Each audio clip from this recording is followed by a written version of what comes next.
I'm here with Bill Reaska, who is from the Starved Rock area, and his grandfather found this very unique rock in the Starved Rock area here, where we live.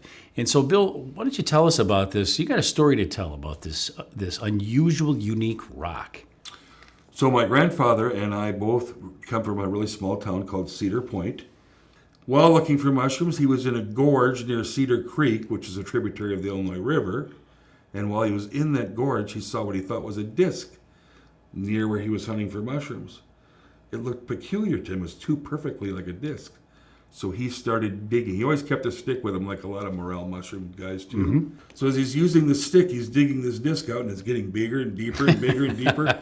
And next thing you know, he's like, oh, it's like a basketball. It's the size of a basketball. It's round. And he realizes after he's digging, this is way bigger than what he thought, and it's really cool because it's perfectly round. Yeah, right. So he probably went, I wasn't there, but I'm assuming he probably went and got help and got a shovel because you can only see the top of it. How big was this thing, actually? This thing is bigger than a basketball. Okay. More the size of like a beach ball. It weighs 70 pounds. They brought it to the grain elevator and they put it on the counter. It became a sensation at the grain elevator. Conversation piece. You know, all the farmers knew about this round rock that my grandpa Ted found. So people would come down there from the tavern and say, hey, what's the rock at? And so they actually displayed it on it for about a year or so. It was displayed at the elevator.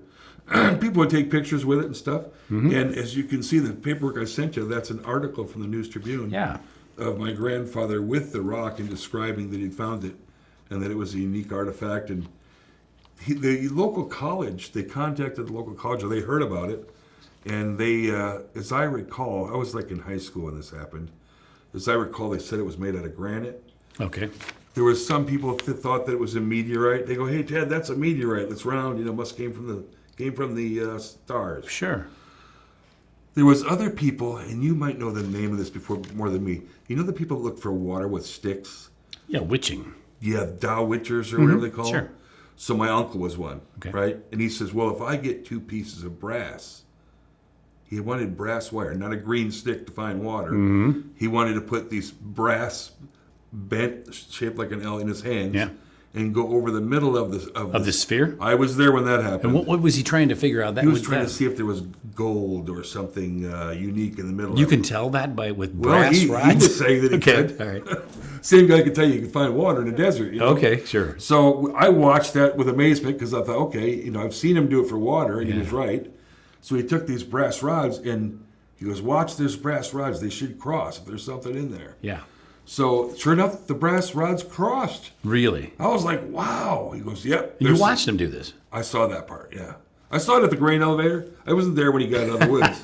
But I went and saw it at the grain elevator. I was probably a sophomore, junior in high school. Or maybe a junior. And so my uncle, his brother, was the one that was the Dow Witcher. Mm-hmm. And he used these brass wires. And sure enough, they crossed over the rock. Okay, so they believed. So he said there might be gold in the inside. There's gold inside. Okay, whatever. Yeah, so they didn't ever split this rock open to find out. Well, that's an interesting story. Now, I experienced that firsthand mm-hmm. because I thought, in my mind as a junior, it's not my rock, but I'm thinking, I hope they don't destroy this. You're right. I can see a chisel coming out of the shed now. Yeah. So what happened though, going back to this fruit company, mm-hmm. they were told the same things, that there might be gold in the middle. Oh, really? So because they had split one open prior? No. Some people started saying, hey, there might be gold in the middle because it was like pre-Aztec, pre-Mayan. Okay. And the Mayan and the Aztec had all the gold and everything. Mm-hmm. So they go, well, they must have made these and put gold in the middle of them. These? Well, in other parts of the country, there's big round bowls they think they actually made. That they heated up the rock, melted Holy smokes, how do you get a fire that high? I think it's in Bulgaria. Okay. Somewhere over there by south of Ukraine that they actually found big rocks too. And they believe that they actually melted them. Wow. Smelted them and poured them into a form. But I'll tell you what, in the ones down in Costa Rica, where those 300 are, a lot of them were blown up with dynamite to see if there was something. Oh, really? Oh, they blew them up. And that just leads us into something else. These spheres, I mean, that's what I'm just going to call them. Is that what you would say? That's what they're called, yeah. Okay. Spheres. I mean, these aren't just specific to any one place, are they? Like here, and you mentioned in Bulgaria. Here's Costa Rica. We're looking at, and by the way, first of all, they're everywhere. Am I correct? They're everywhere, but not as perfect as the ones in Costa Rica. And how many of them are there? They didn't find those until 1939 when they were clearing the jungle for a banana plant. Okay, I was just reading about the Chiquita banana. But so the one you have is really quite perfect, almost perfectly round. So are most of the ones in Costa Rica. In Costa Rica, okay. And how they're big not are these? perfect, but some of the ones in Costa Rica are 15 tons. Wow. You can see the picture I sent you. Yeah, I'm looking at this thing here. 15 some of them are tons. This eight is feet huge. diameter. I don't know if you can see this, people. 15 tons. There's the man. Where's he at? The man here. And this is huge. That was some of the executives of the. It started out as a United Fruit Company, later became Chiquita Banana, or Chiquita brand. But the executives were having workers move the stones from where they were and putting them in the landscape of their mansions down there. Oh, sure. Or in the house as a trophy. So today they're protected.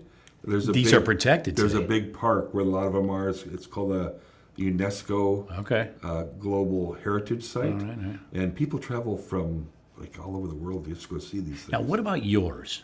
Okay. Where does this one sit? So when my grandfather found his, Yeah. he kept it for years. Well, about a year on the grain elevator. Then years later, it sat in his porch. Okay. Anybody could have came and taken it. Like a trophy, like the others. Yeah, just because they all remember the rock. He passed away, gave it to my parents. It sat in my parents' basement for years. Recently, my parents said, "Hey, do you want? You were always fascinated with the sphere. Do you want it?" So in 2019, my brother and I flipped cards to see who would get it. Oh, really? My brother only did that because he knew that I wanted it, and he won. He won. He got the ball. Oh, wow. He got the sphere. And then it was later that teasing me, he says, "Go ahead and take it. I know you want it. I just wanted to beat you, So he got it. And then since I've owned it, the county next to LaSalle County, where we're at now, Right. We in Bureau or LaSalle here? We're in Bureau right here. Okay. Yeah. So in LaSalle County, where this was found, the next county to it is Putnam County. I was walking through there with my wife, and I noticed another ball in their ag museum. And it was called like an Indian artifact. And I'm like, hey, there's more than one. There's another one. And then I started doing research, and that's how I found out about the ones in Puerto Rico. Oh, okay. And I started finding out about all spheres all over the world. Yeah. And since then, I found out there was another one that was in a picture of the same town we were from in the 1889 in the classroom. So there's a picture of one way before there was basketballs. And this was, Yeah, there was only 40. You can see these kids are outside of this one-room schoolhouse, and there's only 40 stars on the flag. Oh, yeah, that's back when we were, So that was very young. Well, younger. I think South Dakota was the last that made the 40th star, and then within This is 1890s, it says here. 1889 Okay. was because it only lasted for a year. 40 stars. Okay. 40 stars. Oh, I see. Yeah. But you see that little ball? I got a red Yeah. red arrow pointed to It's a it. small one. So their basketballs weren't even invented yet. What did they eventually, or has anyone said, hey, this is what we believe they're, and we can prove that, or maybe, I don't know if you can prove it, but Okay, I'm glad you brought that question up. Yeah. Because I started talking to the curator of the museum in Putnam, Sidney Whitaker, which has been very helpful in this whole process. He started getting me information about the one that was found in Putnam County. It was found in a very rural area by a farmer named Thomas Strickle, something like that. It's written in here. And he took it to Dickinson Mounds, which is an Illinois state museum, and showed it to archaeologists and said, hey, what is this? yeah. Those archaeologists back in 1941, when he found it, said that it was an Indian artifact. It was probably used to grind grain. Really? They said, go back where you found it and see if you can find a hollow log. Well, if it's 1,000 years old... That log's not going to be like coal by now. No, the log is part of the dirt, Yeah, right. So my search and the whole purpose of this, now that I have my grandfather's sphere, is to get an archaeologist and maybe a geologist to tell me what's it made out of. Is this granite? Because the IVCC people back then, the community college locally, told my grandfather they believed it was made out of granite. Okay? So then there's other people. There's a cemetery not too far away, an old farmer's pioneer cemetery, 1800 tombstones. So some people say, how do you know it didn't come from the cemetery, that it wasn't a part of the cemetery? Oh, okay. Well, if you look at cemetery stuff, it's kind of shiny. Even the old stuff is. Polished, yeah, sure. This is not polished. But it's not rough either. It's just like light sandpaper around, you know. So the other thing is there's some cracks in it. There's slight cracks in the sphere. So if grain was rolled in it, you know, my hope is, what if there's a 5,000 piece of corn? I was just thinking that. Acorn stuck in the crack. I was just thinking that. Yeah. I would like somebody to come out and say, hey, yeah, I see a crumb in there. Right. Take that out. That's or take a little chip off and say it's granite. And then have them also look at the one in Putnam County and see if it isn't the same thing. So this is kind of an ongoing thing with you. This is something you've been pursuing, but I mean, obviously every day, all day. But there is about it a lot. But there is a pursuit there. Yes. On your behalf, yeah. Yeah. So that's cool. So where are you at right now? You're. The archaeologists in Dickinson Mounds said the one that was found in Putnam County, that's at the museum, was an Indian artifact. Okay. Archaeologists today, even with this UNESCO site in Costa Rica, they don't know what they were used for. Interesting. Why did they make them? How did they make them? And so big.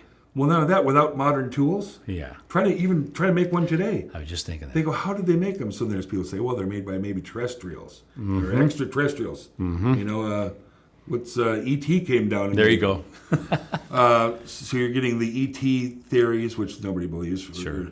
But some of the archaeologists in the UNESCO site in Costa Rica believe they might even be older than what like arrowheads and stuff are. Okay. They're thinking maybe so that really old. predate that. They call it pre-Columbian. It was made by a certain culture called the Diquis, Diquis, which is a pre-Columbian culture, I guess before the Mayans, the Incas, and the Aztecs.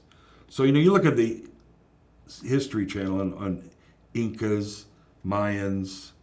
That's really old, right? Yeah. They think this might be before them. Wow. And they don't know what happened to those people. They don't know, you know, they probably, like the woodland Mississippi people, probably merged into other groups. Nobody really knows. Yeah. That's interesting. Well, Bill, listen, thanks so much for stopping by and sharing that story with us. That's very interesting stuff. And thank you. I'm sure everybody will be interested to know what the results or what your findings are. Well, I would like people that, if people watching this podcast, if they would contact me, if they know of a ball. We've since found about other balls. Okay. There was a ball found in San Jose, Illinois, which I didn't even know there was a San Jose. Didn't either. South of Peoria. Okay. Yeah. There was one found in Goodwill in a quarry. Wow. There was another one. Well, so you got three here. The one at the schoolhouse, my grandfather's, one at Putnam County Museum. You got two more that have been found in Illinois. So this is just starting. It's just starting. That's cool. Yep.